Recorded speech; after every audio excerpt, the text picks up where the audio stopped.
Tenia 4 o 5 anys, ja llegia mentre l'àvia feia la feina i llegia una novel·la, encara recordo aquells d'allò de gas, el llum de gas, i ell llegia una novel·la i l'àvia sortia i li deia: Salvador, aquest és el fill. No, Hermínia, aquest és l'altre, no sé què. I jo ja això, doncs la lectura, sense llegir jo, la vivia.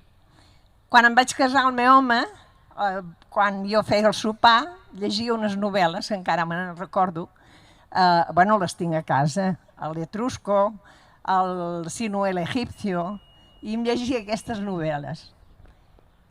Però jo de llegir res, jo tenia altres històries per fer.